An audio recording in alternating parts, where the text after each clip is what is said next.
welcome back. Marion's new School of Rock is ready to shred up the town.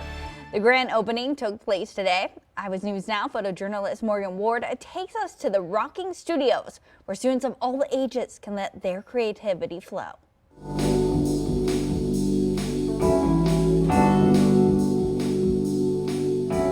It's really important to both of us that kids get that musical background and get that artistic outlet to be able to learn.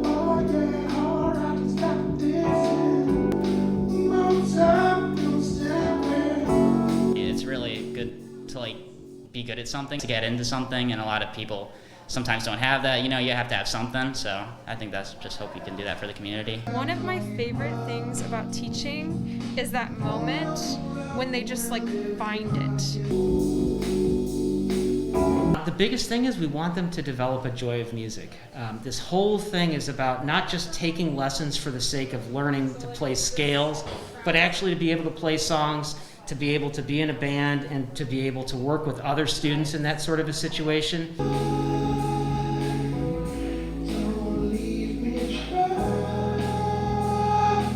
We take students of all ages. We have a student who's 80 years old and learning the keyboard for the first time playing with our adult band. I just love this program so much. I'm excited to see where it goes. The sky's the limit. I'm just feeling celebration tonight. The only one. It always takes one person that can't walk away. As soon as we could, we said we want to adopt her. A kitten receives a Christmas miracle months after the holiday. Her name is Nema, and she was discovered Christmas Day by Joanne and Mick McNeil. Nema was suffering severe injuries all over her small body, and the couple feared she wouldn't survive. But they reached out to local animal shelters, and two came to the rescue. Critter Crusaders of Cedar Rapids and Saint Rescue joined together to help the family and little Nema. One extensive surgery, and 3 months later, she's happy and healthy. And the McNeils say they couldn't be more grateful to the medical teams. We saw how injured she was. It was really distressing. So we just wanted her to get care. And these miracle workers did it. We have one goal, and that's to return these animals to health and give them a happy forever home. Speaking of that, more good news. Nema has found her forever home, too. With who else but the McNeils? For more information on her story or to see how you can help an animal find a home, go to our website, iowasnewsnow.com. Workers at the Raining Rose manufacturing office in Cedar Rapids today received vaccinations. 185 doses of the Johnson & Johnson vaccine were given out. The shots were administered by employees of Unity Point Health Work Well Solutions Clinic. Raining Rose meets the state vaccination criteria for Phase 1B Tier 1. The employees work in a manufacturing setting side by side, making products used by consumers. It feels a little bit more satisfying to know we're moving forward and we're actually getting people vaccinated, and we're headed out of the tunnel. We're headed into some better era. We're finally going to get people vaccinated and get people moving and keep people safe, and it sounds like we're moving forward. Unity Point Health Work Well offers vaccinations for business and manufacturing all throughout the corridor. Well, new today, the Nubo City Market will now undergo a massive renovation. This is all in response to new local businesses wanting to open up there. 2 businesses will open in the spring, and really this is the first major upgrade to the facility since it opened back in 2012. That was after the flood. The goal is to complete this project before peak season in April. Should be done by the end of March, maybe first week of April, but we've got a pretty tight schedule and we've got everybody lined up and all the workers ready to go, so yeah, it should move along quickly.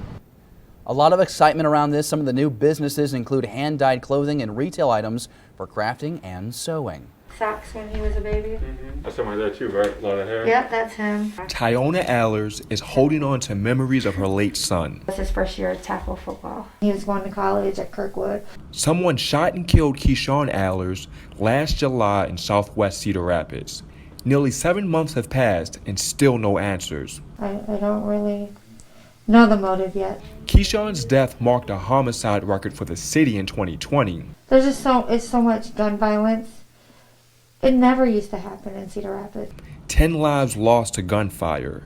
The other victims aren't strangers to this family. Judea that got killed. You got Levi Holte. I mean, these are all kids that my kids grew up with. $10,000 is now on the line for the person who can help solve this crime.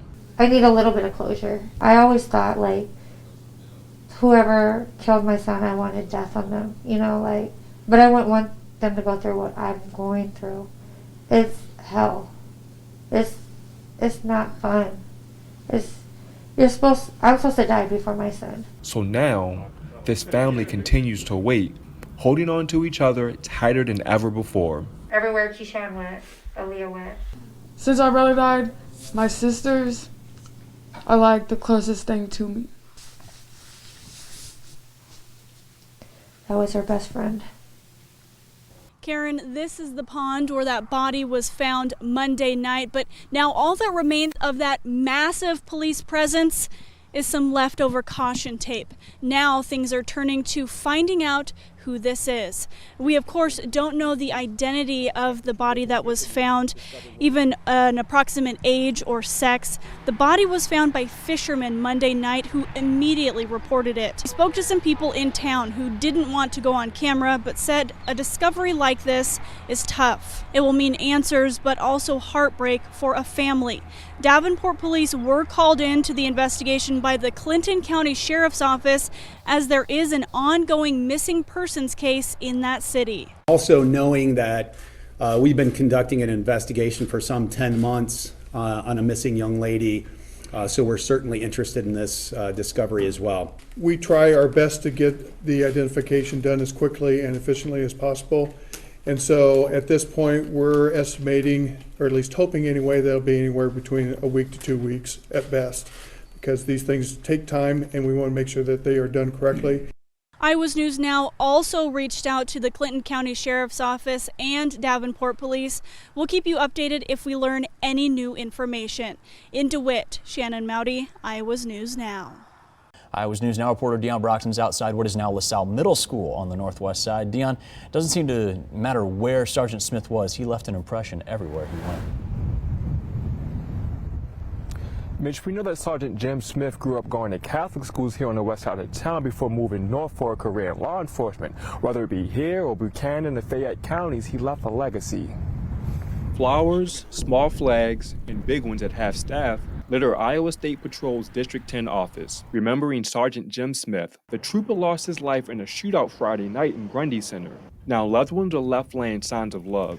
A lot of people brought flowers to remember State Trooper Jim Smith, but one woman brought something different. Jim liked the Minnesota Vikings, so I thought it'd be nice to bring him out something, and I knew there'd be a lot of flowers, so I thought that'd be a nice keepsake for him. The loss hits close for Robin Ike. I was a trooper's wife for 35 years, so my husband worked with Jim for like 20 years.